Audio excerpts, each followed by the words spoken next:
ਉਹ ਸਾਰੇ ਪਿੰਡ ਦੇ ਬੋੜਾ ਜੈਨਾ ਛਾਲ ਬਣੀ। ਵਾਹ ਬਈ ਅਮਲੀਆ। ਉਹ ਸਾਡੇ ਪਿੰਡ ਦੇ ਬੋੜਾ ਜੈਨਾ ਛਾਲ ਬਣੀ। ਉਹ ਨਾ ਜਾਇਓ ਪਰਦੇਸ ਉੱਥੇ ਨਹੀਂ ਮਾਲ ਬਣੀ।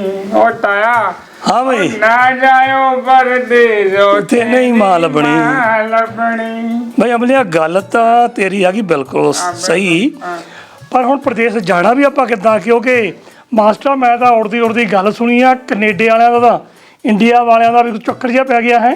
ਚੱਕਰ ਵੀ ਇਦਾਂ ਦਾ ਪਿਆ ਤਾਂ ਆਇਆ ਵੀ ਪਿਛਲੀਆਂ ਸਾਰੀਆਂ ਗਿਣਤੀਆਂ ਮਿਣਤੀਆਂ ਫੇਲ ਹੋ ਗਈਆਂ। ਬਿਲਕੁਲ ਆ G20 ਹੋਇਆ, ਇਹਦੇ ਵਿੱਚ ਮੋਦੀ ਸਾਹਿਬ ਇੱਕ ਆਇਰਨ ਮੈਨ ਦੀ ਤਰ੍ਹਾਂ ਆਏ ਸਾਹਮਣੇ ਆਏ। ਵੀ ਜੋ ਬਾਈਡਨ ਦਾ ਕੱਦ ਵੀ ਉਹਦੇ ਨਾਲੋਂ ਘੱਟੇ ਹੀ ਲੱਗਦਾ। ਸਭ ਤੋਂ ਵੱਡੀ ਉਸ ਵੇਲੇ ਇਹ ਚਿੰਤਾ ਸੀ ਵੀ ਇਹਦੇ ਵਿੱਚ ਇੱਕ ਸਾਰਿਆਂ ਦੀ ਸਲਾਹ ਦੇ ਨਾਲ ਇੱਕ ਫੈਸਲਾ ਦੇਣਾ ਹੁੰਦਾ ਜਾਂ ਪੇਪਰ ਇੱਕ ਜਾਰੀ ਕਰਨਾ ਹੁੰਦਾ। ਹੁਣ ਦੋਨਾਂ ਦੀ ਲੜਾਈ ਲੱਗੀ ਆ ਯੂਕਰੇਨ ਤੇ ਰਸ਼ੀਆ ਦੀ। ਯੂਕਰੇਨ ਦੀ ਪਿੱਠ ਦੇ ਉੱਤੇ ਅਮਰੀਕਾ ਵਾਲਾ ਗਰੁੱਪ ਆ, ਅਮਰੀਕਾ ਰੱਖ ਲਓ, ਕੈਨੇਡਾ, ਨਿਊਜ਼ੀਲੈਂਡ, ਆਸਟ੍ਰੇਲੀਆ। ਦੂਜੇ ਪਾਸੇ ਰਸ਼ੀਆ ਵਾਲੇ ਗਰੁੱਪ ਦੇ ਵਿੱਚ ਰੱਖ ਲਓ ਤੁਰਕੀ, ਥੋੜਾ ਜਿਹਾ ਰੱਖ ਲਓ, ਚਾਈਨਾ ਰੱਖ ਲਓ, ਨਾਰਥ ਕੋਰੀਆ ਰੱਖ ਲਓ। ਹੁਣ ਉਹ ਜਿਹੜੇ ਦੋਨਾਂ ਨੂੰ ਖੁਸ਼ ਕਰਨਾ ਉਹਦੇ ਵਿੱਚ ਜਿੱਦਾਂ ਇਹਨਾਂ ਨੇ ਉਹ ਕੀਤਾ, ਦੋਨਾਂ ਨੂੰ ਖੁਸ਼ ਰੱਖਿਆ, ਬਾਅਦ ਦੇ ਵਿੱਚ ਕਿਰਦਾਰ ਬਹੁਤ ਉੱਚਾ ਹੋ ਗਿਆ। ਪਰ ਆ ਕੈਨੇਡਾ ਵਾਲੇ ਦਾ ਵੀ ਸਦਕੇ ਜਾਈਏ, ਮਿੰਟ 5 ਦੇ ਵਿੱਚ ਉਸੇ ਮੋਦੀ ਸਾਹਿਬ ਦਾ ਕਿਰਦਾਰ ਜਿਹੜਾ ਆ ਸ਼ੱਕੀ ਬਣਾ ਕੇ ਰੱਖ ਦਿੱਤਾ। ਬਿਲਕੁਲ।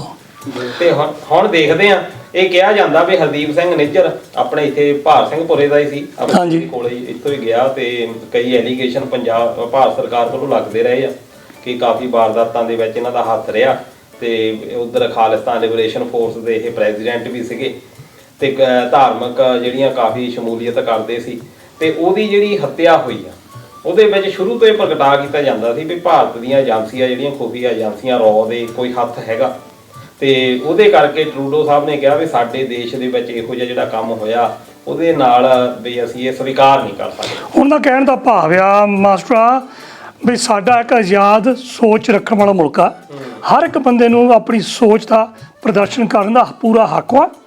ਅਸੀਂ ਇਹ ਨਹੀਂ ਚਾਹੁੰਦੇ ਕਿ ਬਾਹਰੋਂ ਕੋਈ ਆਣ ਕੇ ਏਜੰਸੀ ਸਾਡੇ ਸ਼ਹਿਰੀਅਤ ਨੂੰ ਜਾਂ ਸ਼ਹਿਰੀ ਨੂੰ ਕੋਈ ਨੁਕਸਾਨ ਪਹੁੰਚਾਵੇ, ਕਿਉਂਕਿ ਸਾਡੀ ਸਵਰਨਟੀ ਦਾ ਇਹ ਸਹੀ ਨਹੀਂ ਹੈ ਸਾਡੇ ਵਾਸਤੇ। ਅਸੀਂ ਆਜ਼ਾਦ ਸੋਚ ਰੱਖਣ ਵਾਲੇ ਆ ਤੇ ਇਦਾਂ ਬਾਹਰੋਂ ਕੋਈ ਆ ਕੇ ਹਮਲਾ ਕਰਕੇ ਸਾਡੇ ਸ਼ਹਿਰੀ ਉੱਤੇ ਹਮਲਾ ਕਰਕੇ ਮਾਰ ਨਹੀਂ ਸਕਦਾ। ਵਿਚਾਰ ਪ੍ਰਗਟ ਕਰਨ ਦੀ ਆਜ਼ਾਦੀ ਆ ਉਹਦੇ ਵਿੱਚ। ਇਸ ਚੀਜ਼ ਨੂੰ ਲੈ ਕੇ ਅੱਗੇ ਵਧਦੇ ਵੀ ਸਾਡੇ ਮੁਲਕ 'ਚ ਆ ਕੇ ਸਾਡੇ ਸਿਟੀਜ਼ਨ ਨੂੰ ਕੋਈ ਇਦਾਂ ਕਰ ਜਾਵੇ ਦੂਸਰਾ ਦੇਸ਼ ਆ ਕੇ, ਤੇ ਸਾਡੇ ਲਈ ਨਮੋਸ਼ੀ ਵਾਲੀ ਗੱਲ ਆ। ਦੂਜੇ ਪਾਸੇ ਵੀ ਮਾਸਟਰ ਵੀ ਇੰਡੀਆ ਦਾ ਕਹਿਣਾ ਜਿਹੜਾ ਉਹ ਕਹਿੰਦੇ ਵੀ ਅਸੀਂ ਕਈ ਵਾਰ ਇਹਨਾਂ ਨਾਲ ਗੱਲ ਕਰ ਚੁੱਕੇ ਹਾਂ, ਕਈ ਵਾਰ ਅਸੀਂ ਇਹਨਾਂ ਨੂੰ ਇਨਫੋਰਮੇਸ਼ਨ ਭੇਜ ਚੁੱਕੇ ਹਾਂ ਕਿ ਆਹ ਬੰਦਿਆਂ ਨੂੰ ਇੰਟਰਪੋਲ ਵੱਲੋਂ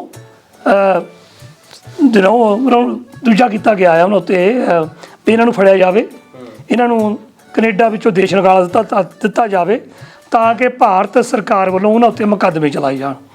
ਉਹ ਕਹਿੰਦੇ ਆ ਵੀ ਕੈਨੇਡਾ ਇਹਦੇ ਵਿੱਚ ਸਾਡਾ ਸਾਥ ਨਹੀਂ ਦੇ ਰਿਹਾ। ਸੋ ਦੋਨਾਂ ਗਵਰਨਮੈਂਟਾਂ ਦੀ ਕੋਈ ਮਾੜੀ ਮੋਟੀ ਗੱਲਬਾਤ ਹੈ। ਹੁਣ ਅੱਗੇ ਚੱਲ ਕੇ ਕੀ ਬਣਦਾ ਇਹ ਦੇਖਣ ਵਾਲੀ ਗੱਲ ਹੋਊਗੀ। ਪਰ ਮੈਨੂੰ ਵੱਡਾ ਜਿਹੜਾ ਖਾਸਾ ਇਹ ਲੱਗਦਾ ਕਿ ਸਾਡੇ ਬਹੁਤ ਸਾਰੇ ਪੰਜਾਬੀ ਸਟੂਡੈਂਟ ਕੈਨੇਡਾ ਜਾ ਰਹੇ ਇਸ ਵੇਲੇ, ਗਏ ਵੀ ਆ ਬਹੁਤ ਚਿਰ ਦੇ ਹੈ ਨਾ। ਹੁਣ ਉਹਨਾਂ ਉੱਤੇ ਕੋਈ ਅਸਰ ਨਾ ਪਵੇ, ਇਹ ਨਾ ਇਹੋ ਜਿਹਾ ਕੰਮ ਨਾ ਹੋਵੇ ਕਿ ਭਾਰਤ ਸਰਕਾਰ ਕੱਲ੍ਹ ਨੂੰ ਕਹਿ ਦੇਵੇ ਕਿ ਕੈਨੇਡਾ ਸਰਕਾਰ ਨਾਲ ਸਾਡਾ ਹੁਣ ਪੈ ਗਿਆ ਝਗੜਾ ਤਾਂ ਅਸੀਂ ਹੁਣ ਜਿਹੜੇ ਸਟੂਡੈਂਟ ਆ ਉੱਥੇ ਪੜ੍ਹ ਨਹੀਂ ਜਾਣ ਦੇਣੇ। ਇਹਦਾ ਸਿੱਧਾ ਨੁਕਸਾਨ ਸਾਡੇ ਪੰਜਾਬੀ ਮੁੰਡਿਆਂ ਦੇ ਪੈਣਾ, ਪੰਜਾਬੀਆਂ ਨੂੰ ਹੀ ਆ। ਤੇ ਜਿਸ ਤਰੀਕੇ ਦੇ ਨਾਲ ਉੱਥੇ ਜਨਸੰਖਿਆ ਵਧੀ ਆ, ਹੁਣ ਜੇ ਖਾਲਿਸਤਾਨ ਦਾ ਦੇਖੀਏ ਵੀ ਮੇਨ ਤਾਂ ਉੱਥੇ ਰੌਲਾ। ਜੇ ਆਪਾਂ ਪੰਜਾਬ ਆਪਣੇ ਇੱਥੇ ਪਿੰਡਾਂ 'ਚ ਦੇਖ ਲਈਏ, ਇੱਥੇ ਤਾਂ ਕੋਈ ਗੱਲੇ ਨਹੀਂ ਕਰਦੇ ਉੱਤੇ ਹਨਾ। ਪਤਾ ਨਹੀਂ ਕੀ ਗੱਲ ਆ ਵੀ ਇੱਥੇ ਤਾਂ ਗੱਲ ਕੋਈ ਹੈ ਨਹੀਂ, ਬਾਹਰ ਹੈਗੀ ਆ। ਹੁਣ ਉਹਨਾਂ ਨੂੰ ਸ਼ਾਇਦ ਹੋ ਸਕਦਾ ਵੀ ਜਿਸ ਤਰੀਕੇ ਦੇ ਨਾਲ ਬਾਹਰ ਗਏ ਆ ਉੱਥੇ ਹੋ ਸਕਦਾ ਵੀ ਇਹ ਲੋਕ ਜਿਹੜੇ ਆ ਪ੍ਰਭਾਵਿਤ ਹੋਣ ਬਾਹਰਲੇ ਦੇਸ਼ਾਂ ਦੇ ਵਿੱਚ, ਜਿੱਦਾਂ ਇਹ ਮੁਹਿੰਮ ਜਿਹੜੀ ਚੱਲ ਰਹੀ ਆ। ਤੇ ਹਰ ਦੇਸ਼ ਚਾਹੁੰਦਾ ਆ ਵੀ ਸਾਡੀ ਡਿਵੀਜ਼ਨ ਕਿਉਂ ਹੋਵੇ।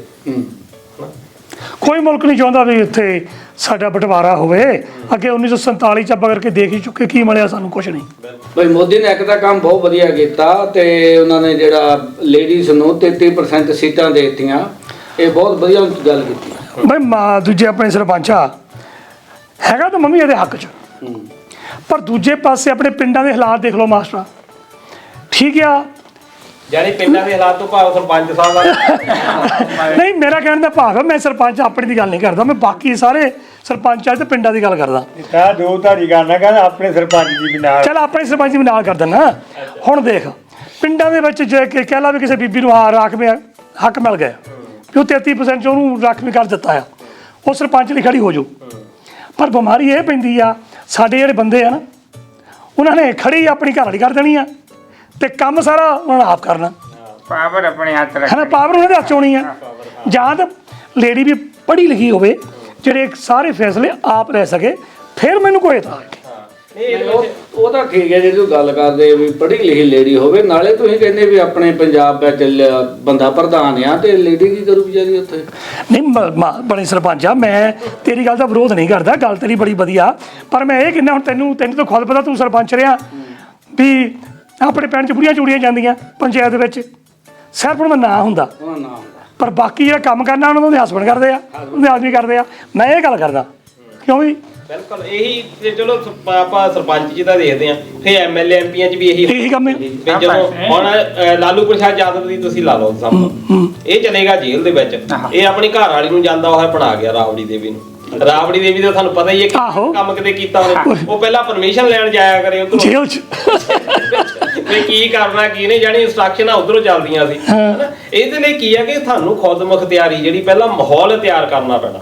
ਹੁਣ ਸਰਪੰਚ ਸਾਹਿਬ ਆ ਇੱਥੇ, ਕਈ ਵਾਰੀ ਜਿਹੜੇ ਇੱਥੇ ਆਪਣੇ ਚੱਲਦੇ ਆ ਪੰਚਾਇਤਾਂ ਹੁੰਦੀਆਂ, ਉਹਦੇ ਵਿੱਚ ਤੁਸੀਂ ਜਾ ਕੇ ਦੇਖੋ ਵੀ ਕਿੱਦਾਂ ਦੀ ਸ਼ਬਦਾਵਲੀ, ਕਈ ਵਾਰੀ ਲੜਾਈਆਂ ਹੁੰਦੀਆਂ, ਕਈ ਵਾਰੀ ਉੱਤੇ ਕਈ ਵਾਰੀ ਇਹਨਾਂ ਦੇ ਸਾਹਮਣੇ ਲੜਾਈਆਂ ਹੋਈਆਂ ਹਨਾ, ਸਿਰ ਪਾਟੇ ਆ ਗੱਲਾਂ ਕਰਦੇ ਕਰਦੇ ਜਾਂ ਫੈਸਲੇ ਕਰਾਉਂਦੇ। ਆਪਣੀਆਂ ਜਨਾਨੀਆਂ ਕੀ ਉਹੋ ਜਿਹਾ ਮਾਹੌਲ ਸਹਿਣ ਕਰ ਸਕਦੀਆਂ, ਜਾਂ ਲੋਕੀ ਜਿਹੜੇ ਆਪਣੀ ਸਹਿਯੋਗ ਕਰਨਗੇ? ਤੇਰਾ ਕਹਿਣ ਦਾ ਭਾਵ ਆ ਜਦੋਂ ਗਾਲਾਂ ਗੂਲਾਂ ਕੱਢੀਆਂ ਕਿਸੇ ਨੇ, ਧੱਕੇ ਧੁੱਕੇ ਮਾਰੇ, ਕੁੱਟਮਾਰ ਕੀਤੀ, ਸਾਡੀਆਂ ਬੀਬੀਆਂ ਨਹੀਂ ਹੈ ਤਿਆਰ ਇਸ ਕੰਮ ਲਈ। ਹਾਂਜੀ ਬਿਲਕੁਲ, ਤੇ ਇਹ ਜ਼ਰੂਰ ਪਹਿਲਾਂ ਤਾਂ ਮਾਹੌਲ ਜ਼ਰੂਰ ਤਿਆਰ ਕਰਨਾ ਪੈਣਾ। ਦੂਜਾ ਮੈਂ ਬਿੱਲ ਬਾਰੇ ਇਹ ਦੱਸ ਦਵਾਂ ਵੀ 1996 ਚ ਪਹਿਲੀ ਵਾਰ ਦੇਵਗੌੜਾ ਸਰਕਾਰ ਲੈ ਕੇ ਆਈ ਸੀ। ਇਹ ਲੈ ਕੇ ਤਾਂ ਆਈ ਸੀ ਵੀ ਜਨਾਨੀਆਂ ਦੀ ਜਿਹੜੀ ਭਾਈਵਾਲੀ ਆ ਉਹ ਬਹੁਤ ਘੱਟ ਆ। ਹੁਣ ਤੁਸੀਂ ਪਤਾ ਵੀ ਹੋਣਾ ਤੁਹਾਨੂੰ ਵੀ ਰਾਖਵਾਂਕਰਨ ਪਹਿਲਾਂ ਵੀ ਦਿੱਤਾ ਗਿਆ ਜਾਤੀ ਆਧਾਰ ਤੇ। ਉਹ ਕਿਉਂ ਦਿੱਤਾ ਗਿਆ? ਉਹ ਇਸ ਕਰਕੇ ਆਧਾਰ ਤੇ ਦਿੱਤਾ ਗਿਆ ਵੀ ਇਹ ਲੋਕਾਂ ਦੀ ਕੋਈ ਗੱਲ ਕਰਨ ਵਾਲਾ ਉੱਥੇ ਹੋਣਾ ਚਾਹੀਦਾ। ਜੇ ਇਹਨਾਂ ਦਾ ਬੰਦਾ ਕੋਈ ਹੋਰ, ਤਾਂ ਉਹਨਾਂ ਬੰਦੇ ਉਹ ਗਰੀਬ ਸੀ, ਉਹ ਜਿੱਤ ਕੇ ਉੱਥੇ ਜਾ ਨਹੀਂ ਸਕਦੇ, ਵੀ ਇਹਨਾਂ ਦਾ ਬੰਦਾ ਕੋਈ ਗਿਆ ਹੋਊਗਾ ਤੇ ਉਹ ਆਪਣੀ ਗੱਲ ਜ਼ਰੂਰ ਕਰੇ। ਉਹ ਜਨਸੰਖਿਆ ਦੇ ਹਿਸਾਬ ਨਾਲ ਵੀ ਜਿੰਨੀ ਇਹਨਾਂ ਦੀ ਭਾਈਵਾਲੀ ਆ ਉਸ ਹਿਸਾਬ ਦੇ ਨਾਲ ਉਹਨੂੰ ਰਿਜ਼ਰਵੇਸ਼ਨ ਨਾਂ ਤਾਂ ਅਸੀਂ ਦਿੱਤਾ ਹੈ, ਉਹਦਾ ਨਾਂ ਹੈਗਾ ਰੈਪਰੈਜ਼ੈਂਟੇਸ਼ਨ, ਕਿ ਇਹਨਾਂ ਨੂੰ ਬੰਦਾ ਰੈਪਰੈਜ਼ੈਂਟ ਕਰੇ। ਹੁਣ ਰੈਪਰੈਜ਼ੈਂਟ ਉੱਥੇ ਕਰਦੇ ਆ, ਪਰ ਉੱਥੇ ਵੀ ਇੰਨਾ ਜ਼ਿਆਦਾ ਉਹਨਾਂ ਦੇ ਉੱਤੇ ਪ੍ਰੈਸ਼ਰ ਆ, ਜਾਂ ਉਹਨਾਂ ਨੂੰ ਇੰਨਾ ਭਰਮਾ ਲੈਂਦੀਆਂ ਪਾਰਟੀਆਂ, ਉੱਥੇ ਗੱਲੇ ਨਹੀਂ ਕਰਦੇ ਉਹ। ਇਹੀ ਕੰਮ ਹੁਣ ਇਹ ਬਣਾਇਆ ਦੇਵਗੌੜਾ ਸਰਕਾਰ ਲੈ ਕੇ ਆਈ ਵੀ ਅਸੀਂ ਗੱਲਾਂ ਜਾਂ ਕਾਨੂੰਨ ਲੈ ਕੇ ਆਉਂਦੇ ਆ, ਉਹਦੇ ਵਿੱਚ ਜਨਾਨੀਆਂ ਵੀ ਅੱਧੀ ਆਪਣੇ ਦੇਸ਼ ਦੇ ਵਿੱਚ, ਉਹਨਾਂ ਦੀ ਕਦੀ ਅਸੀਂ ਗੱਲੇ ਹੀ ਨਹੀਂ ਕਰਦੇ। ਅਸੀਂ ਉਹਨਾਂ ਦੀਆਂ ਸਹੂਲਤਾਂ ਦੇ ਬਾਰੇ ਕਦੀ ਅਸੀਂ ਸੋਚਦੇ ਹੀ ਨਹੀਂ ਵੀ ਉਹਨਾਂ ਦੀ ਵੀ ਗੱਲ ਹੋਣੀ ਚਾਹੀਦੀ ਆ। ਬਿੱਲ ਨਹੀਂ ਪਾਸ ਹੋਇਆ, ਉਦੋਂ ਵੀ ਭਾਜਪਾ ਉੱਥੇ ਸੀ, ਕਾਂਗਰਸ ਵੀ ਉੱਥੇ ਸੀ। ਫਿਰ 2010 ਦੇ ਵਿੱਚ ਯੂਪੀਏ ਸਰਕਾਰ, ਉਸ ਵੇਲੇ ਮਨਮੋਹਨ ਸਰਕਾਰ ਹੁੰਦੀ, ਉਹ ਵੀ ਲੈ ਕੇ ਆਈ ਇਹ ਬਿੱਲ। ਉਹਦੇ ਵਿੱਚ ਵੀ ਲੋਕ ਸਭਾ 'ਚ ਪੇਸ਼ ਹੀ ਨਹੀਂ ਕਰ ਪਾਈ, ਉਹ ਪਹਿਲਾਂ ਹੀ ਇੰਨੀ ਜ਼ਿਆਦਾ ਬਹਿਸ ਹੋ ਗਈ। ਹੁਣ ਮੋਦੀ ਸਾਹਿਬ ਨੇ ਇਹ ਬਿੱਲ ਜਾਨੀ ਪੇਸ਼ ਕਰ ਦਿੱਤਾ, ਹੋ ਸਕਦਾ ਪਾਸ ਹੋ ਜਾਵੇ, ਪਰ ਨਾਲ ਇੱਕ ਇਹ ਰੱਖ ਦਿੱਤਾ ਕਿ ਇਹਦੇ ਵਿੱਚ ਜਨ ਗਣਨਾ ਪਹਿਲਾਂ ਹੋਵੇ। ਜਨ ਗਣਨਾ ਤੁਹਾਨੂੰ ਪਤਾ ਹੋਣਾ 2001 ਚ ਹੋਈ, ਫਿਰ 2011 ਚ, ਹਰ 10 ਸਾਲਾਂ ਬਾਅਦ ਹੁੰਦੀ ਆ। 2021 ਚ ਹੋਣੀ ਸੀ, ਇਹ ਕਹਿ ਦਿੱਤਾ ਗਿਆ ਵੀ ਕਰੋਨਾ ਦੇ ਕਰਕੇ ਨਹੀਂ ਹੋਈ। ਅਸਲ ਉੱਥੇ ਰੌਲਾ ਇਹ ਆ ਵੀ ਉੱਧਰ ਜਿਹੜੇ ਨਿਤਿਸ਼ ਕੁਮਾਰ ਹੋਣੀ ਆ, ਉਹਨਾਂ ਨੇ ਮੰਗ ਰੱਖੀ ਉਹ ਆ ਵੀ ਜਾਤੀ ਆਧਾਰਿਤ ਹੋਣੀ ਚਾਹੀਦੀ ਆ ਇਸ ਵਾਰ ਜਨ ਗਣਨਾ। ਇਹ ਪਤਾ ਤਾਂ ਲੱਗੇ ਵੀ ਕਿਹੜੀ ਜਾਤ ਦੇ ਕਿੰਨੇ ਲੋਕ ਆ, ਜਿਹੜੀ ਰੈਪਰੈਜ਼ੈਂਟੇਸ਼ਨ ਦੁਬਾਰਾ ਤੋਂ ਸਧਾਈ ਮੰਗਦੀ ਆ। ਹੁਣ ਉਹਦੇ ਕਰਕੇ ਉਹ ਸ਼ਾਇਦ ਰੋਕੀ ਜਾ ਰਹੀ ਆ 2-3 ਸਾਲਾਂ ਤੋਂ। ਹੁਣ ਇਹਦੇ ਵਿੱਚ ਹਰਸਿਮਰਤ ਕੌਰ ਬਾਦਲ ਨੇ ਬਹੁਤ ਵਧੀਆ ਉਹਦਾ ਸਵਾਲ ਸੀ, ਉਹ ਕਹਿੰਦੀ ਵੀ ਤੁਸੀਂ ਬਿੱਲ ਲੈ ਆਂਦਾ, ਅਜੇ ਜਨਗਣਨਾ ਬਾਰੇ ਦੱਸੇ ਹੀ ਨਹੀਂ ਰਹੇ ਤੁਸੀਂ। ਇਹਦਾ ਮਤਲਬ ਇਹ ਆ ਵੀ 2024 ਦੀਆਂ ਸਾਡੀਆਂ ਚੋਣਾਂ ਦੇ ਲਈ ਇਹ ਇੱਕ ਸਟੰਟ ਆ। ਤੁਸੀਂ 2024 ਦੇ ਵਿੱਚ ਤਾਂ ਉਦੋਂ ਤੱਕ ਇਹ ਬਿੱਲ ਲਿਆਉਣਾ ਨਹੀਂ, ਜਾਂ ਕਹਿ ਲਓ ਵੀ ਜਦੋਂ ਤੱਕ ਜਨਗਣਨਾ ਹੋ ਜੇ, ਲੱਗਦਾ ਨਹੀਂ, ਅਜੇ 5-6 ਸਾਲ ਲੱਗ ਜਾਣੇ ਆ। ਇਹਦਾ ਮਤਲਬ 2024 ਦੇ ਵਿੱਚ ਇਦਾਂ ਨਾ ਹੋਵੇ ਵੀ ਕਿਤੇ ਵੀ ਸਟੰਟ ਹੀ ਰਵੇ ਜੇ ਤੁਸੀਂ ਵੋਟਾਂ ਨਹੀਂ। ਪਰ ਦੂਜੇ ਪਾਸੇ ਹੁਣ ਮਾਸਟਰ ਗੱਲ ਇਹ ਸੁਣ, ਉਹ ਚਲੋ ਜਾਤੀ ਦੇ ਆਧਾਰ ਤੇ ਹੋ ਗਈ, ਪਰ ਇਹ ਤਾਂ ਇਸਤਰੀਆਂ ਦੀ ਗੱਲ ਕਰਦੇ ਆ, ਬੀਬੀਆਂ ਦੀ ਗੱਲ ਕਰਦੇ ਆ। ਨਹੀਂ ਬੀਬੀਆਂ ਦੀ, ਪਰ ਇਹ ਜਿਹੜਾ ਬਿੱਲ ਆ ਇਹਦੇ ਵਿੱਚ ਨਾਲ ਇਹਦੇ ਟਰਮ ਪਾਤੀ। ਅੱਛਾ, ਵੀ ਇਹ ਉਦੋਂ ਹੋਣੀ ਆ ਲਾਗੂ ਜਦੋਂ ਜਨਗਣਨਾ ਹੋ ਗਈ। ਜਨਗਣਨਾ ਜਦੋਂ ਹੋ ਗਈ, ਹੁਣ ਜਨਗਣਨਾ ਪਤਾ ਹੀ ਨਹੀਂ ਅਜੇ ਕਦੋਂ ਹੋਣੀ ਆ। ਹੁਣ 2024 ਚ ਚੋਣਾਂ ਆ ਰਹੀਆਂ। ਇੱਥੇ ਮਾਸਟਰ ਜੀ ਇੱਕ ਗੱਲ ਮਤਲਬ ਜੋ ਕੱਟਣਾ, ਇੱਕ ਹੋਰ ਵੀ ਤਰਾਸਦੀ ਆ ਵੀ ਜਦੋਂ ਅਸੀਂ ਕਿਸੇ ਵੀ ਫਿਰਕੇ ਨੂੰ ਬਣਾਉਣੇ, ਜਿੱਦਾਂ ਹੁਣ ਔਰਤ ਜਾਤ ਦੀ ਅਸੀਂ ਗੱਲ ਕੀਤੀ ਆ, ਜਦੋਂ ਔਰਤ ਜਾਤ ਦੀ ਜਿਹੜੀ ਨੁਮਾਇੰਦਗੀ 33% ਅਸੀਂ ਕਰ ਤਾਂ ਦਿੱਤੀ ਆ ਲੇਕਿਨ ਜਦੋਂ ਉਹ ਔਰਤ ਜਾਤ ਦੇ ਹੱਕ 'ਚ ਆਵਾਜ਼ ਉਠਾਉਣ ਲਈ ਕੀਤੀ ਆ ਲੇਕਿਨ ਜਦੋਂ ਉੱਥੇ ਜਾਣਾ ਉੱਥੇ ਪਾਰਟੀ ਉਹ ਪਾਰਟੀ ਵਾਈ ਜਾਂਦੀ ਦੀ ਗੱਲ ਵੀ ਮੈਂ ਇਸ ਪਾਰਟੀ ਦਾ ਮੈਂ ਕਮਜ਼ੋਰੀ ਹੈ ਸਾਡੀ ਲੋਕਾਂ ਦੀ ਸੁਣੀ ਇਹ ਮੈਨੇਜਰ ਸਾਹਿਬ ਸਾਡਾ ਬਹੁਤ ਵੈਲਿਡ ਪੁਆਇੰਟ ਹੈ ਜਦੋਂ ਕੋਈ ਵੀ ਕਮੇਟੀਆਂ ਉਹਦੇ ਪਾਰਲੀਮੈਂਟ 'ਚ ਜਾਂਦੀਆਂ ਬਾਹਰ ਇੱਕ ਵਾਰੀ ਗੁਪਤ ਮੀਟਿੰਗ ਕਰਦੀਆਂ ਕਮਰੇ 'ਚ ਬਹਿ ਕੇ ਵੀ ਤੂੰ ਕੀ ਕਹਿਣਾ ਆ ਦੱਸਣਾ ਪੈਂਦਾ ਉੱਥੇ ਜਿਹੜੀ ਗੱਲ ਤੁਹਾਨੂੰ ਲੱਗਦਾ ਵੀ ਨਹੀਂ ਜੀ ਇਹ ਇਦਾਂ ਨਹੀਂ ਕਹਿਣੀ ਉੱਥੇ ਕਹਿਣੀ ਤੇਰਾ ਕਹਿਣ ਦਾ ਭਾਵ ਆ ਵੀ ਜੇ ਔਰਤਾਂ ਦੇ ਮਸਲੇ ਨਹੀਂ ਉਹਨਾਂ ਚੱਕਣੇ ਉਹਨਾਂ ਉਹ ਮਸਲੇ ਚੱਕਣੇ ਜਿਹੜੇ ਪਾਰਟੀ ਕਹਿੰਦੀ ਚੱਕਣੇ ਪਾਰਟੀ ਕਹਿੰਦੀ ਆ ਬਸ ਇਹ ਤਾਂ ਐਵੇਂ ਸਟੰਟ ਆ ਆਪਣਾ ਇਹਨਾਂ ਨੂੰ ਮਨੀਕਰਨ ਵੀ ਔਰਤਾਂ ਨਾਲ ਕੀ ਹੋਇਆ ਉਦਾਂ ਵੀ ਕਿੰਨੇ ਬਲਾਤਕਾਰ ਕਿਸੇ ਨੇ ਕੋਈ ਚੱਕੀ ਨਹੀਂ ਗੱਲ ਔਰਤਾਂ ਨੇ ਨਹੀਂ ਚੱਕੀ ਕਿਸੇ ਨੇ ਕੀ ਚੱਕੀ ਕਿਸੇ ਨੇ ਕੀ ਚੱਕਣੀ ਜਿਨ੍ਹਾਂ ਨੇ ਆਖਰ ਭੇਜਿਆ ਉਹਨਾਂ ਨੂੰ ਉੱਥੇ ਨਾਲੇ ਤਾਂ ਜੇ ਹੁਣ ਜਨਗਣਨਾ ਹੋਈ ਨਾ ਆਹ ਕਹਿੰਦੇ ਕਾਸਟ ਦੇ ਆਧਾਰ ਤੇ ਆਉਣੀ ਮੈਂ ਆਪਣੀ ਕਾਸਟ ਅਮਲੀ ਲਿਖਾਣੀ ਤੇ ਦੱਸਾਂ ਸਾਡਾ ਵੀ ਕੋਈ ਆ ਕੇ ਬੋਲੂ ਤਾਂ ਹੈ ਸਾਡੀ ਵੋਟ 'ਚ ਫਿਰ ਕੋਈ ਅੱਛਾ ਮੈਨੂੰ ਹੁਣ ਇੱਕ ਗੱਲ ਦੱਸ ਇਹ ਅਮਲੀ ਵਿੱਚ ਡੋਡਿਆਂ ਵਾਲੇ ਰੱਖਣੇ ਆ ਕਿ ਬਾਕੀ ਚਿੱਟੇ ਵਾਲੇ ਵੀ ਕਹਿੰਦਾ ਤੈਨੂੰ ਪਤਾ ਤਾਂ ਹੈ ਚਿੱਟੇ ਵਾਲੇ ਤਾਂ ਮਾਮਲੀ ਥੋੜੇ ਹੁੰਦੇ ਆ ਹਾਂ ਉਹ ਕੀ ਆ ਉਹ ਤਾਂ ਨਾਸ ਮਾਰਦੇ ਆਪਣਾ ਵੀ ਤੇ ਬਾਕੀਆਂ ਦਾ ਵੀ ਘਰ ਦੇ ਘਰ ਰੁਲ ਜਾਂਦੇ ਆ ਹੁਣ ਸਾਡੇ ਘਰ ਦੇ ਕੰਮ ਵੀ ਐਨ ਕਰੀਦਾ ਐਨ ਖਾ ਪੀ ਕੇ ਸਵੇਰੇ ਤੜਕੇ ਤਿਆਰ ਹੋ ਜੀਦਾ ਸੀ ਹੈ ਬਈ ਇਹ ਸ਼ਾਹੀ ਅਮਲੀ ਆ ਇਹ ਚਾਹੀਦੇ ਅਮਲੀ ਤਾਂ ਮੈਂ ਦੱਸਿਆ ਵੀ ਸਾਡੀ ਗੱਲ ਵੀ ਤਾਂ ਹੀ ਸਰਕਾਰ ਤੱਕ ਪਹੁੰਚੂ ਇਹ ਤੇਰਾ ਮਤਲਬ ਪੋਸਟ ਦੀ ਖੇਤੀ ਸ਼ੁਰੂ ਕਰਵਾਈਏ ਫਿਰ ਉਹ ਤਾਂ ਕਰਾਣੀ ਪੈਣੀ ਆ ਇਹ ਤਾਂ ਉਹਦੇ ਨਾਲ ਗੱਲ ਬਣਨੀ ਆ ਮੈਂ ਤਾਂ ਇਹ ਘੁੰਮਦੇ ਵੀ ਇਹੀ ਆ ਹਨਾ ਤੁਸੀਂ ਆਪਣਾ ਨੁਮਾਇੰਦਾ ਆਪਣਾ ਇਕੱਠ ਦਾ ਘੱਟੋ ਘੱਟ ਕਰੋ ਦੇਖੋ ਤਾਇਆ ਡੈਮੋਕ੍ਰੇਸੀ ਵਿੱਚ ਇਹ ਆ ਜਿਨ੍ਹਾਂ ਦੀ ਯੂਨਿਟੀ ਆ ਹੁਣ ਜੇ ਅਸੀਂ ਕਹਿ ਦਈਏ ਵੀ ਮੋਦੀ ਸਾਹਿਬ ਜਿੱਤਦੇ ਆ ਪਰ ਉਹਨਾਂ ਦੀ ਪ੍ਰਾਪਤੀ ਇਹ ਆ ਉਹਨਾਂ ਦੇ ਲੋਕ ਇਕੱਠੇ ਆ ਯੂਨਿਟੀ ਆ ਉਹਨਾਂ ਨੂੰ ਆਪਾਂ ਨੂੰ ਇੱਕ ਇਕੱਠੇ ਅਸੀਂ ਖਿੰਡਰੇ ਫਿਰਦੇ ਆ ਹਰ ਕੋਈ ਬੰਦਾ ਚਾਹੇ ਉਹਨੂੰ ਜਾਤ ਆਧਾਰ ਤੇ ਰੱਖ ਲਓ ਚਾਹੇ ਉਹਨੂੰ ਧਰਮ ਆਧਾਰ ਤੇ ਰੱਖ ਲਓ ਸਾਡੇ ਦਾ ਗੋਲ ਇੱਕ ਆ ਪਰ ਸਾਨੂੰ ਕੀ ਹੈ ਕਿ ਸਾਨੂੰ ਵੰਡੇ ਹੀ ਇੰਨਾ ਦਿੱਤਾ ਕਿ ਉਹਨਾਂ ਨੂੰ ਪਤਾ ਆ ਮੋਦੀ ਨਹੀਂ ਜਿੱਤਦਾ ਅਸਲ ਦੇ ਵਿੱਚ ਅਸੀਂ ਹਾਰ ਜਾਂਦੇ ਬਿਲਕੁਲ ਬਿਲਕੁਲ ਗੱਲ ਸਹੀ ਆ ਆ ਜਿਹੜਾ ਹੁਣ ਆਪਾਂ ਨੂੰ ਪਤਾ ਲੱਗਾ ਵੀ ਯੂਨੀਵਰਸਿਟੀ ਵਿੱਚ ਨਿਆਣਿਆਂ ਨੂੰ ਕੁੱਟਿਆ ਆ ਇਹ ਇੱਕ ਕਿਸਮ ਦੀ ਹਾਰ ਹੀ ਆ ਸੋਚ ਲਓ ਬਿਲਕੁਲ ਜੀ ਬਿਲਕੁਲ ਇਹ ਬਹੁਤ ਵੱਡੀ ਹਾਰ ਹੈ ਉਹਦੇ ਜੋ ਕੁਝ ਹੋਇਆ ਉਹ ਨਹੀਂ ਸੀ ਬਹੁਤ ਮੰਦਭਾਗਾ ਹੋਇਆ ਬਹੁਤ ਜ਼ਿਆਦਾ ਹੁਣ ਦੇਖ ਲਾ ਮਾਸਟਰ ਉਹ ਗੱਲ ਸੁਣੀ ਸੀ ਮੈਂ ਹੁਣ ਦੇਸ਼ ਭਗਤ ਯੂਨੀਵਰਸਿਟੀ ਦੀ ਗੱਲ ਕਰਦੇ ਆਪਾਂ ਪ੍ਰਾਈਵੇਟ ਯੂਨੀਵਰਸਿਟੀ ਆ ਹੁਣ ਦੇਖ ਲਾ ਉਹਦੇ ਵਿੱਚ ਨਿਆਣੇ ਆਏ 4 ਸਾਲ ਦੀ ਉਹਨਾਂ ਡਿਗਰੀ ਲੈਣੀ ਸੀ 4 ਸਾਲ ਦੇ ਉਹਨਾਂ ਪੈਸੇ ਦਿੱਤੇ ਆ ਹੁਣ ਜਦੋਂ ਡਿਗਰੀ ਲੈਣ ਦਾ ਮੌਕਾ ਆਇਆ ਹਨਾ ਤਾਂ ਉਹ ਕਹਿੰਦੇ ਸਾਹੀ ਤੇ ਡਿਗਰੀ ਨਹੀਂ ਕਰਦੇ ਸਾਡੇ ਕੋਲ ਡਿਗਰੀ ਹੈ ਨਹੀਂ ਅਸੀਂ ਦੂਜੀ ਦੇ ਸਕਦੇ ਤੁਹਾਨੂੰ PNC ਉਹ ਪੰਜਾਬ ਨੈਸ਼ਨਲ ਕੌਂਸਲ ਦੀ ਜਿਹੜੀ ਪੰਜਾਬ ਨਰਸਿੰਗ ਕੌਂਸਲ ਉਹਦੀ ਡਿਗਰੀ ਦਿੰਦੇ ਆ ਤੁਸੀਂ ਪੰਜਾਬ 'ਚ ਕੰਮ ਕਰ ਸਕਦੇ ਆ ਪਰ ਜਿਹੜੀ INC ਆ ਉਹ ਨਹੀਂ ਕਹਿੰਦੇ ਅਸੀਂ ਦੇ ਸਕਦੇ ਜੇ ਨਹੀਂ ਦੇ ਸਕਦੇ ਸੀ ਉਹ ਰਜਿਸਟਰ ਹੀ ਹੈ ਨਹੀਂ ਇਸ ਕੰਮ ਲਈ ਉਹਨੂੰ ਰਜਿਸਟਰ ਨਹੀਂ ਕੀਤਾ 4 ਸਾਲ ਪੈਸੇ ਉਹਨਾਂ ਕੋਲ ਲੈ ਫਿਰ ਨਿਆਣੇ ਕੀ ਕਰਨ ਤਾਂ ਜਦੋਂ ਉਹਨਾਂ ਨੇ ਆਪਣੀਆਂ ਮੰਗਾਂ ਰੱਖੀਆਂ ਇਹਨਾਂ ਚੱਕ ਕੇ ਪੁਲਿਸ ਲਿਆ ਕੇ ਕੁੱਟਵਾ ਸੱਟੇ ਆ ਹੁਣ ਸਾਡੀਆਂ ਇਸਲਾਮ ਨਾਲ ਸੰਬੰਧ ਰੱਖਣੀਆਂ ਬੱਚੀਆਂ ਉੱਥੇ ਕਸ਼ਮੀਰ ਤੋਂ ਉਹਨਾਂ ਦੇ ਵਿਚਾਰੀਆਂ ਦੇ ਬੁਰਕੇ ਪਾੜ ਦਿੱਤੇ ਇਹ ਕੋਈ ਬੰਦਿਆਂ ਵਾਲਾ ਕੰਮ ਮੇਰਾ ਤਾਂ ਖੂਨ ਖੋਲਦਾ ਇਹ ਹੈ ਜੀ ਬਿਲਕੁਲ ਬਹੁਤ 4 ਸਾਲ ਮੁੜੇ ਹੋਣੇ ਪਿੱਛੇ ਉਹ ਕਦੋਂ 4 ਸਾਲ ਪੂਰੇ ਹੋਣਗੇ ਗਾਂ 4 ਹੋਰ ਲਾਉਣਗੇ ਹਾਂ ਤਾਂ ਸੀਟਾਂ ਅਸਲ ਵਿੱਚ ਸੀਗੀਆਂ 40 ਕ 60 ਕਰਿਆ ਇਹ ਸ਼ਾਇਦ 60 ਸੀਗੀਆਂ ਇਹਨਾਂ ਨੇ 140 ਸ਼ਾਇਦ ਐਡਮਿਸ਼ਨਾਂ ਕਰ ਆਹੋ ਹਨਾ ਐਡਮਿਸ਼ਨਾਂ ਜ਼ਿਆਦਾ ਕਰ ਲਈਆਂ ਕੋਟਾ ਜਿਹੜਾ ਥੋੜਾ 60 ਦਾ ਕਰਿਆ ਪਰ ਇਹਦੇ ਵਿੱਚ ਕਸੂਰ ਤਾਂ ਹੋਇਆ ਯੂਨੀਵਰਸਿਟੀ ਦਾ ਹੀ ਆ ਨਾ ਬੱਚਿਆਂ ਦਾ ਤਾਂ ਕਸੂਰ ਕੋਈ ਨਹੀਂ ਫਿਰ ਉਹਨਾਂ ਨੇ ਚਲੋ ਜੇ ਹੁਣ ਇੱਥੇ ਆਪਾਂ ਤੇ ਗਾਲਾਂ ਕੱਢ ਲਈਆਂ ਕਦੀ ਕਾਮਰੇਡਾਂ ਨੂੰ ਗਾਲਾਂ ਕੱਢ ਲਈਆਂ ਕਦੀ ਕਿਸੇ ਨੂੰ ਕੱਢ ਲਈਆਂ ਹੁਣ ਉੱਥੇ ਇਕੱਠੇ ਹੋ ਕੇ ਸਾਰੇ ਗਏ ਜਾ ਕੇ ਉਹਨਾਂ ਨੇ ਬਾਹ ਫੜੀ ਉਹਨਾਂ ਦੀ ਨਿਆਣਿਆਂ ਦੀ ਹੁਣ ਕਹਿੰਦੇ ਆ ਵੀ ਉਹਨਾਂ ਨੂੰ ਵੱਖ-ਵੱਖ ਕਾਲਜਾਂ ਦੇ ਵਿੱਚ ਕਰ ਰਹੇ ਆ ਉਹ ਸੈੱਟ ਪਰ ਇਹ ਆ ਵੀ ਉਹ ਜਿਹੜਾ ਨੁਕਸਾਨ ਆ ਫਿਰ ਉਹਨਾਂ ਦੇ ਉੱਤੇ ਉਲਟਾ ਨਿਆਣੇ ਕੁੱਟੇ ਵੀ ਪਹਿਲਾਂ ਬੁਰਕੇ ਹੀ ਪਾੜੇ ਉਹਨਾਂ ਦੇ ਉੱਤੇ FIR ਦਰਜ ਕਰ ਦੱਸ ਹੈਨਾ ਵੀ ਕਾਨੂੰਨ ਕਿੱਥੇ ਆ ਮੈਂ ਬਾਹਰਲੀਆਂ ਸਟੇਟਾਂ 'ਚ ਇਦਾਂ ਦੇ ਕੰਮ ਹੁੰਦੇ ਦੇਖੇ ਸੀ ਪਰ ਪੰਜਾਬ 'ਚ ਨਹੀਂ ਪਰ ਯਾਰ ਮੈਂ ਤਾਂ ਬਹੁਤ ਅਪਸੈਟ ਹਾਂ ਇਸ ਗੱਲੋਂ ਕਿ ਸਾਡੇ ਪੰਜਾਬ 'ਚ ਵੀ ਇਹ ਕੰਮ ਹੋਣ ਲੱਗ ਪਿਆ ਬਾਹਰਲੀਆਂ ਸਟੇਟਾਂ 'ਚ ਕਦੀ ਹੁੰਦੇ ਸੀ ਹੁਣ ਅਸੀਂ ਇੱਕ ਪਾਸੇ ਗੱਲ ਕਰਦੇ ਵੀ ਸਾਡਾ ਜਿਹੜਾ ਦੇਸ਼ ਆ ਤਰੱਕੀ ਬਹੁਤ ਕਰ ਰਿਹਾ ਹੁਣ ਤਰੱਕੀ ਇਹਦੇ ਵਿੱਚ ਸਾਡੇ ਬੱਚਿਆਂ ਦੇ ਨਾਲ ਹੀ ਤਰੱਕੀ ਆ ਬੱਚੇ ਤਾਂ ਸਾਡੇ ਜਾ ਰਹੇ ਆ ਬਾਹਰ ਹੁਣ ਤੁਸੀਂ ਕਾਲਜਾਂ ਦੇ ਵਿੱਚ ਦੇਖੋ ਇਸ ਵੇਲੇ ਕਾਲਜ ਜਿਹੜੇ ਆ ਬਹੁਤ ਤਰ੍ਹਾਂ ਕਰ ਰਹੇ ਆ ਪਹਿਲਾਂ ਤਾਂ ਇਹ ਪ੍ਰਾਈਵੇਟ ਕਾਲਜ ਐ ਖੁੰਬਾ ਵਾਂਗੂ ਖੁੱਲ ਗਏ ਆ ਯੂਨੀਵਰਸਿਟੀਆਂ ਖੁੱਲ ਗਈਆਂ ਪਤਾ ਹੀ ਲੱਗਾ ਲੱਡੂ ਵੇਚ ਕੇ ਯੂਨੀਵਰਸਿਟੀਆਂ ਲੋਕਾਂ ਨੂੰ ਬਣਾ ਲਈਆਂ ਹਨਾ ਉਹ 'ਚ ਡਿਗਰੀਆਂ ਦਿੱਤੀਆਂ ਗਈਆਂ ਹੁਣ ਨਿਆਣੇ ਨਹੀਂ ਲੱਭਦੇ ਬੱਚੇ ਤਾਂ ਇਹ ਕਹਿੰਦੇ ਆ +2 ਕਰੋ ਐਸ ਕਰੋ ਤੇ ਬਾਹਰ ਹੁਣ ਕਾਲਜ ਜਿਹੜੇ ਆ BA ਕੌਣ ਕਰਦਾ ਕੋਈ ਸੀਟਾਂ ਦੇਖੋ BA 'ਚ ਉੱਥੇ ਨਿਆਣੇ ਨਹੀਂ ਲੱਭਦੇ MA ਕਰਨ ਨੂੰ ਕੋਈ ਨਹੀਂ ਹੈਗਾ ਹੁਣ ਉਹਦੇ ਨਾਲ ਕੀ ਆ ਕਿ ਜਿਹੜੇ ਯੂਨੀਵਰਸਿਟੀਆਂ ਵਾਲੇ ਆ ਕਾਲਜਾਂ ਦੇ ਵਿੱਚ ਆ ਉਹ ਟੀਚਰ ਜਿਹੜੇ ਆ ਵਿਹਲੇ ਹੋਈ ਜਾਂਦੇ ਆ ਅੱਗੇ ਪੋਸਟਾਂ ਹੀ ਉਹ ਭਰ ਨਹੀਂ ਰਹੇ ਪਰ ਜੇ ਕਸੂਰ ਆਪਣੀ ਸਰਕਾਰ ਦਾ ਵੀ ਤੇ ਲੋਕਾਂ ਦਾ ਵੀ ਸਰਕਾਰ ਨੂੰ ਸਖਤ ਐਕਸ਼ਨ ਲੈਣਾ ਚਾਹੀਦਾ ਜੀ ਇਸ ਮਸਲੇ ਦੇ ਵਿੱਚ ਇਹ ਨਹੀਂ ਸਰਕਾਰ ਹੁਣ ਇਦਾਂ ਨਹੀਂ ਲੈ ਸਕਦੀ ਮੈਂ ਜਿਹੜਾ ਦੇਖ ਜੇ ਨਿਆਣੇ ਨਹੀਂ ਪੜ੍ਹਨ ਜਾਣਗੇ ਸਰਕਾਰ ਉੱਥੇ ਕੀ ਕਰੂ? ਚਾਹੇ ਭਗਵੰਤ ਮਾਨ ਹੋਵੇ ਚਾਹੇ ਹੋਰ ਹੋਵੇ। ਹੁਣ ਕਿਸੇ ਨੂੰ ਬਲੇਮ ਸਰਕਾਰ ਨੂੰ ਆਪਾਂ ਇੱਕ ਵਾਰੀ ਬਲੇਮ ਨਹੀਂ ਦੇ ਸਕਦੇ, ਪਰ ਮੇਰਾ ਭਾਵ ਕਹਿਣ ਤੋਂ ਇਹ ਹੁਣ ਦੀ ਗੱਲ ਨਹੀਂ, ਇਹ ਪਿਛਲੇ ਕਈ ਦਹਾਕਿਆਂ ਤੋਂ ਗੱਲ ਆ ਕਿ ਐਜੂਕੇਸ਼ਨ ਦੇ ਉੱਤੇ ਕਿਸੇ ਸਰਕਾਰ ਨੇ ਧਿਆਨ ਨਹੀਂ ਦਿੱਤਾ। ਜਿਹੜੀ ਗਵਰਨਮੈਂਟ ਸਕੂਲਾਂ ਦੀ ਐਜੂਕੇਸ਼ਨ ਉਹ ਤਾਂ ਜ਼ੀਰੋ ਹੋ ਗਈ, ਤੇ ਜਿਹੜੇ ਪ੍ਰਾਈਵੇਟ ਸਕੂਲ ਖੁੱਲ੍ਹੇ ਵੀ ਆ ਉਹਨਾਂ ਨੂੰ ਕੀ ਉੱਥੇ ਐਲ ਤੱਕ ਕੁੱਕੜ ਉੱਥੇ ਨਹੀਂ ਆਉਂਦਾ, ਉਹ ਅੰਗਰੇਜ਼ੀ ਸਿਖਾਉਂਦੇ, ਯੂ ਮੀ ਥੈਂਕ ਯੂ ਆਹ ਕੁਛ ਉਹਨਾਂ ਨੂੰ ਆਉਂਦਾ ਉੱਥੇ, ਨਾ ਉਹ ਰਹੇ ਪੰਜਾਬੀ ਜੋਗੇ ਤੇ ਨਾ ਰਹੇ ਉਹ ਅੰਗਰੇਜ਼ੀ ਜੋਗੇ, ਕਾਸੇ ਪਾਸੇ ਵੀ ਘਰ ਦੇ ਨਾ ਘਰ ਦੇ ਬਾਹਰ ਹੀ ਜਾਣਾ ਫਿਰ। ਇਹ ਗੱਲ ਸਹੀ ਆ। ਉਹ ਫਿਰ ਬੱਚੇ ਸੋਚਦੇ, ਫਿਰ ਦੇਖੋ ਜੇ ਹੁਣ ਐਮਏ ਵਾਲੇ ਉੱਥੇ ਵਿਚਾਰੇ ਬੇਰੁਜ਼ਗਾਰ ਫਿਰਦੇ ਆ, ਫਿਰ ਦੇਖੋ ਤਰਾਸ ਦੀ ਦੇਖੋ, ਪਹਿਲਾਂ ਜੀ ਕਹਿੰਦੇ ਬੀਐਡ ਨਾਲ ਜਿੰਨੇ ਬੀਐਡ ਕਰ ਜਾਂਦੇ ਸੀ ਸਾਰੇ ਮਾਸਟਰ ਬਣ ਜਾਂਦੇ, ਹੋਰ ਕੁਝ ਨਹੀਂ ਤਾਂ ਮਾਸਟਰ ਜ਼ਰੂਰ ਬਣ ਜਾਂਦਾ, ਯਾਨੀ ਰੱਖ ਲਓ ਇੰਨਾ ਜਿਹੜਾ ਪੜ ਗਿਆ ਕਹਿੰਦਾ ਮਾਸਟਰ ਚਲੋ ਲੱਗ ਜਾਊਗਾ, ਵਧੀਆ ਜੌਬ ਲੱਗ ਜਾਂਦੀ ਸੀ। ਈਟੀਟੀ ਕਰ ਲੈਂਦਾ ਸੀ ਬੰਦਾ, ਪ੍ਰਾਇਮਰੀ ਜਿਹੜਾ ਸਕੂਲ ਦਾ ਟੀਚਰ ਹੁੰਦਾ ਸੀ ਉਹਨਾਂ ਦਾ ਹੋ ਜਾਂਦਾ ਸੀ, ਸੈੱਟ ਹੋ ਜਾਂਦੇ ਸੀ।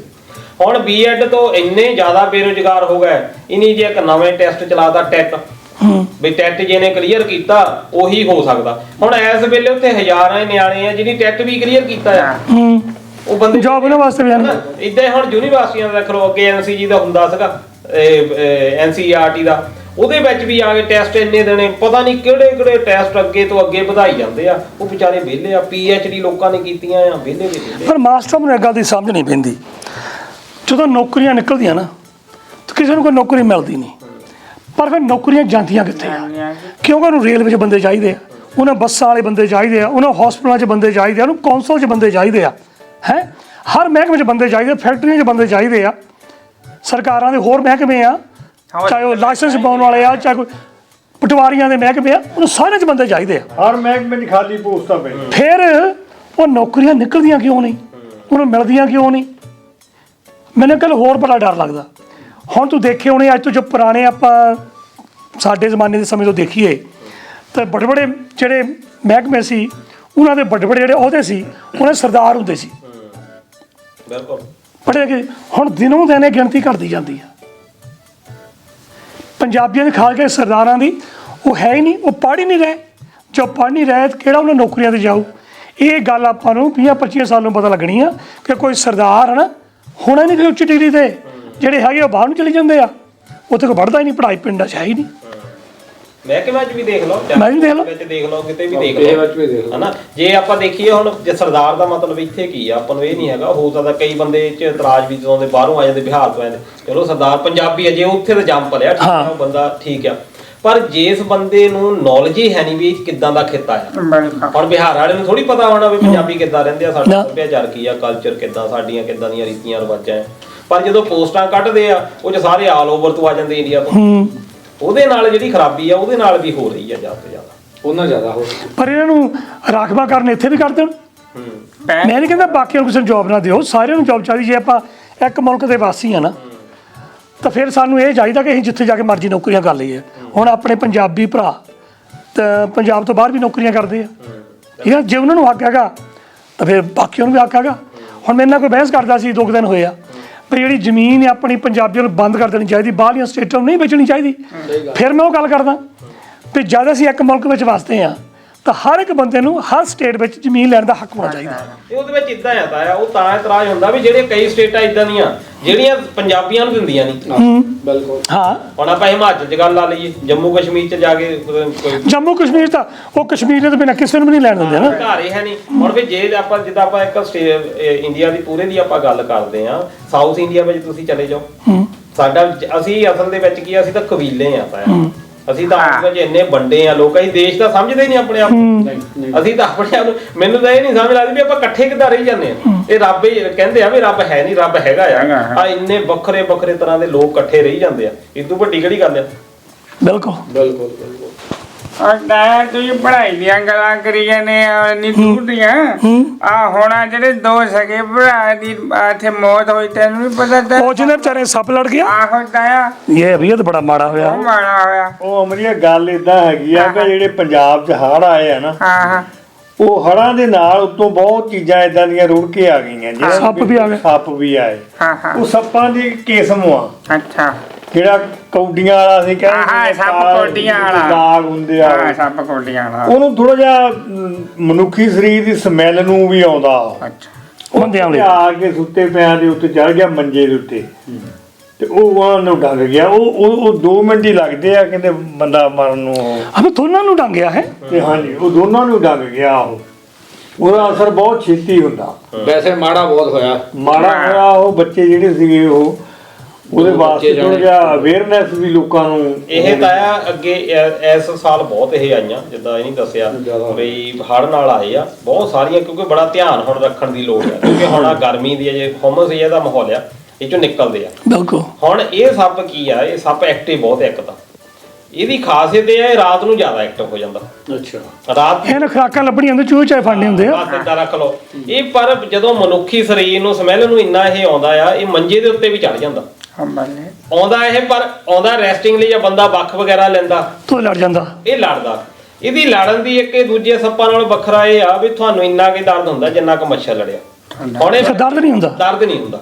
ਹੁਣ ਨਾ ਤੁਸੀਂ ਇਹਦਾ ਨਿਸ਼ਾਨ ਪੈਂਦਾ ਵੀ ਇੱਕ ਤਾਂ ਹੁੰਦਾ ਵੀ ਕੱਟੇ ਦਾ ਨਿਸ਼ਾਨ ਪੈ ਜਾਂਦਾ।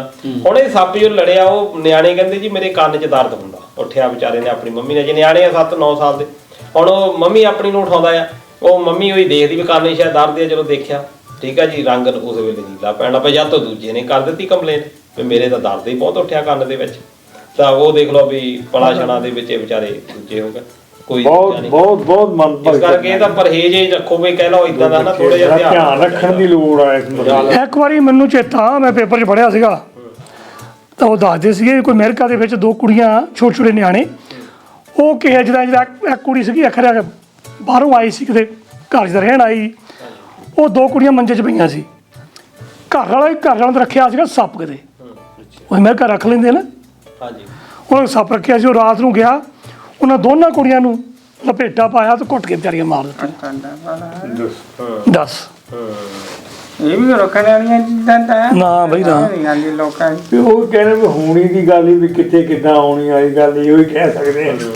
ਬਾਕੀ ਫਿਰ ਮੈਂ ਜਿਹੜਾ ਇਦਾਂ ਆ, ਜਦੋਂ ਭਾਣਾ ਵਰਤ ਜਾਂਦਾ ਫਿਰ ਆਪਾਂ ਮਨ ਨੂੰ ਤਸੱਲੀ ਦੇਣੀ ਹੁੰਦੀ, ਫਿਰ ਆਪਾਂ ਇਦਾਂ ਕਹਿ ਦਈਦਾ ਵੀ ਲਿਖਿਆ ਹੀ ਇਦਾਂ ਸੀ। ਪਰ ਕਈ ਗੱਲਾਂ ਹੁਣ ਸਾਡੀਆਂ ਆਪਣੀਆਂ ਗਲਤੀਆਂ ਹੁੰਦੀਆਂ, ਕਹਾਣੀਆਂ ਬਾਬਾ ਕਈ ਕੁਦਰਤੀ ਹੁੰਦੀਆਂ, ਕਈਆਂ ਦੇ ਕੰਟਰੋਲ ਹੁੰਦਾ। ਤੁਹਾਨੂੰ ਹੌਸਲਾ ਇਹਨਾਂ ਨਾਲ ਹੀ ਮਾੜਾ ਮੋਟਾ ਵੀ ਮਿਲਦਾ।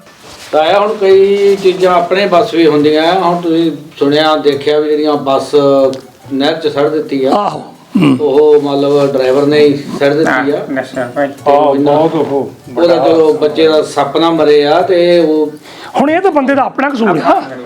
ਹੁਣ ਮਾਸਟਰ ਗੱਲ ਸੁਣ ਮੈਨੂੰ, ਹੁਣ ਬੰਦਾ ਬੱਸ ਡਰਾਈਵਰ ਆ, ਉਹ ਬੱਸ ਚਲਾ ਰਿਹਾ, ਅਸੀਂ ਪਿੱਛੇ ਬੈਠੇ ਭਾਵੇਂ ਸੋਈਏ ਭਾਵੇਂ ਗੱਲਾਂ ਕਰੀਏ, ਹਨਾ। ਅਸੀਂ ਉਹਦੇ ਉੱਤੇ ਆਪਣੀ ਜ਼ਿੰਦਗੀ ਛੱਡੀ ਹੋਈ ਆ। ਉਹਦਾ ਫਰਜ਼ ਬਣਦਾ ਕਿ ਜੋ ਸਾਰੀਆਂ ਦੀ ਜ਼ਿੰਮੇਵਾਰੀ ਆਪਣੀ ਲੈ ਕੇ ਤੁਰੇ, ਉਹ ਡਰਾਈਵ ਚੰਗੀ ਤਰ੍ਹਾਂ ਕਰੇ। ਕਈ ਵਾਰ ਤੇ ਨਸ਼ੇ ਕਰ ਲੈਂਦੇ ਆ, ਮੈਂ ਨਹੀਂ ਕਹਿੰਦਾ ਮੈਨੂੰ ਕੀਤਾ ਹੋਊਗਾ। ਹੁਣ ਆਪਾਂ ਦੇਖਿਆ ਨਸ਼ਾ ਕਰਕੇ ਕਾਰਾਂ ਚਲਾਉਂਦੇ ਆ, ਕਈ ਵਾਰ ਹੂੜ ਮੱਤ ਕਰਦੇ ਆ ਤੇ ਮੈਂ ਕਰਕੇ ਜਾਣੀ, ਕਈ ਵਾਰ ਤੇਜ਼ ਲੈ ਕੇ ਜਾਂਦੇ ਆ। ਪਰ ਇਹਨਾਂ ਨੂੰ ਜ਼ਿੰਦਗੀਆਂ ਦੀ ਪਰਵਾਹ ਨਹੀਂ ਕਿ ਜਿਹੜੇ ਪਿੱਛੇ ਬੈਠੇ ਆ, ਕਿਸੇ ਦੀ ਕੋਈ ਭੈਣ ਵਾ, ਕਿਸੇ ਦਾ ਕੋਈ ਭਰਾ ਆ, ਕਿਸੇ ਦਾ ਕੋਈ ਪੁੱਤ ਵਾ। ਹੁਣ ਜਿਹਨਾਂ ਦੇ ਚਲੇ ਜਾਂਦੇ ਆ ਉਹਨਾਂ ਨੂੰ ਪੁੱਛ ਕੇ ਦੇਖੋ ਉਹਨਾਂ ਦੇ ਉੱਪਰ ਕੀ ਬੀਤਦੀ ਆ। ਸਪੈਸ਼ਲੀ ਸਾਡੇ ਪੰਜਾਬ ਵਿੱਚ ਜਾਂ ਇੰਡੀਆ ਵਿੱਚ ਕਈਆਂ ਦੀ ਤਾਂ ਰੋਟੀ ਪਾਣੀ ਚਲ ਜਾਂਦਾ, ਉਹ ਕਮਾਉਣ ਵਾਲਾ ਹੁੰਦਾ, ਉਹ ਚਲ ਜਾਂਦਾ ਬੰਦਾ। ਇਹ ਤਾਇਆ ਨਾ ਇਹਨਾਂ ਦੇ ਹੁੰਦੇ ਟਾਈਮ ਟੇਬਲ।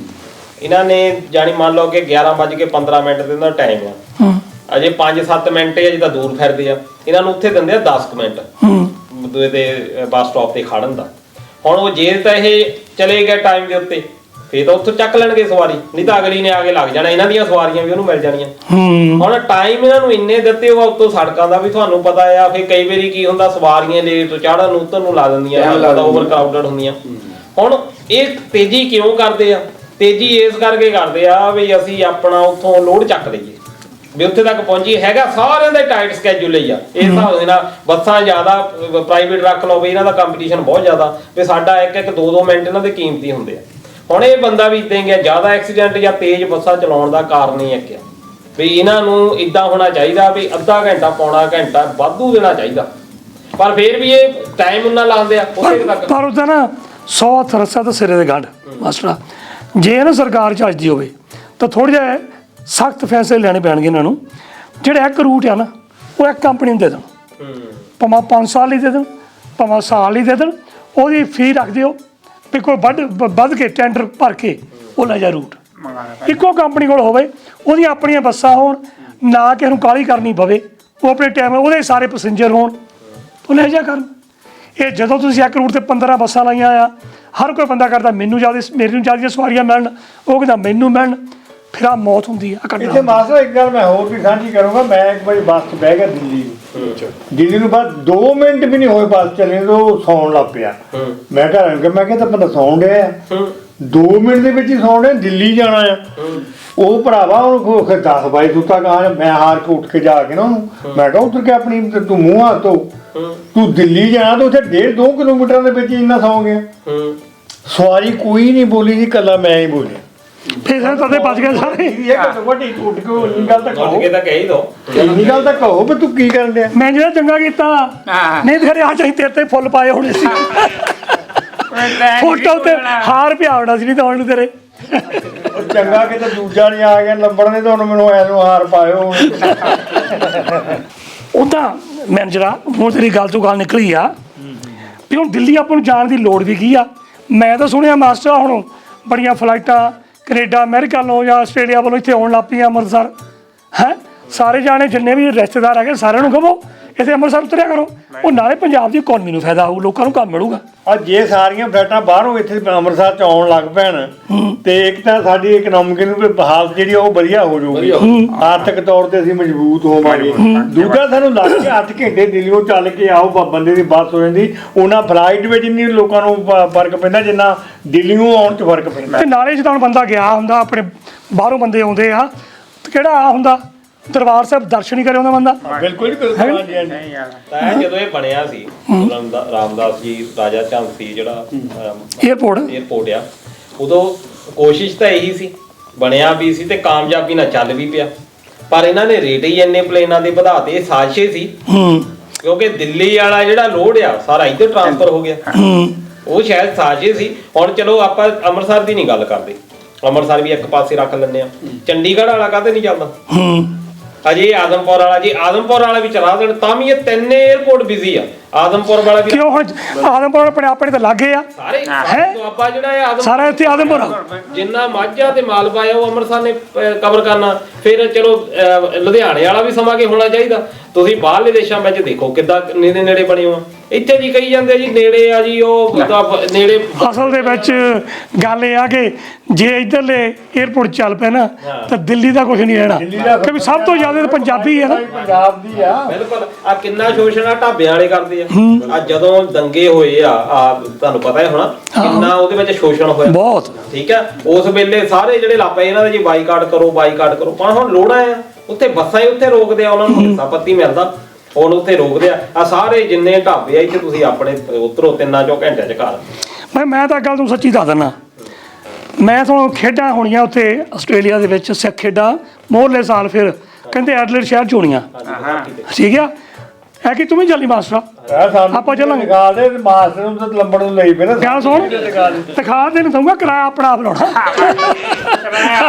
ਇਹ ਨਹੀਂ ਕਿ ਕਿਰਾਇਆ ਵੀ ਮੇਰੇ ਇਨਕੁਆਰੀ ਕਰਨ ਪੁੱਛੇ ਦੇਣਾ ਤਾਂ ਕੋਈ ਲੱਗੂ ਮੇਰਾ ਵੀ ਨਹੀਂ ਭਾਈ, ਕਿਰਾਇਆ ਆਪੋ ਆਪਣਾ, ਖਾਣਾ ਆਪੋ ਆਪਣਾ ਲੈ ਚੱਲਾਂਗੇ। ਮੈਂ ਤਾਂ ਹੁਣ ਇੱਥੋਂ ਅੰਮ੍ਰਿਤਸਰ ਨੂੰ ਜਾਣਾ, ਇਹ ਪੱਕੀ ਗੱਲ ਹੈ। ਗੱਲ ਨੋਟ ਕੀਤੀ ਸੀ, ਕਹਿੰਦੇ ਜਦੋਂ ਗੁਜਰਾਤ ਦੀ ਹਕੂਮਤ ਸੀਗੀ ਉਦੋਂ ਇਹੋ ਜਲੰਧਰ ਦੇ ਵਿੱਚ ਜਿੱਦਾਂ ਫਲੌਰ ਦੇ ਉਰਲੇ ਪਾਸੇ ਜ਼ਮੀਨ ਸੀਗੀ ਉਹ ਮਿਲਟਰੀ ਦੀ ਪਈ ਸੀ। ਮਿਲਟਰੀ ਦੀ ਪਈ 2000 ਖੱਤਾ ਸੀ ਕਰਿਆ ਚੀਜ਼ ਉੱਥੇ ਬਣਾਉਣ ਦੀ। ਹਾਂਜੀ, ਪਰ ਉਹ ਪਤਾ ਨਹੀਂ ਕਿਉਂ ਸਕਸੈਸ ਨਹੀਂ ਹੋ ਸਕੀ। ਉਹ ਜ਼ਮੀਨ ਘੱਟ ਸੀ, ਜ਼ਮੀਨੇ ਘੱਟ ਸੀ ਉੱਥੇ, ਅੱਗੇ ਜ਼ਖੀਰਾ ਪੈ ਜਾਂਦਾ। ਹੁਣ ਤੁਸੀਂ ਦੇਖੋ ਫਲੌਰ ਬੜਾ ਇਤਿਹਾਸਕ ਸ਼ਹਿਰ ਆ। ਚਲੋ ਆਪਾਂ ਸ਼ਹਿਰ ਦੀ ਵੀ ਗੱਲ ਕਰਦੇ ਆ ਬਈ, ਗੁਰਾਇਆ ਇਹਦੇ ਨਾਲ ਜ਼ਿਆਦਾ ਡਿਵੈਲਪ ਹੋ ਗਿਆ। ਫਲੌਰ ਤਹਿਸੀਲ ਵੀ ਸੀ। ਹੁਣ ਇਹਦੀ ਇੱਕ ਕਹਿ ਲਓ ਵੀ ਅਸਲ ਵਿੱਚ ਤਾਂ ਇਹ ਮਹਾਰਾਜਾ ਰਣਜੀਤ ਸਿੰਘ ਨੇ ਤਾਂ ਉਸ ਵੇਲੇ ਜ਼ਿਆਦਾ ਕਿਲ੍ਹੇ ਕਰਕੇ ਮਸ਼ਹੂਰ ਸੀ ਵੀ ਉੱਥੇ ਸਤਲੁਜ ਕਿਲ੍ਹਾ ਇਹ ਹੱਦਬੰਦੀ ਕੀਤੀ ਸੀ ਅੰਗਰੇਜ਼ਾਂ ਦੇ ਨਾਲ।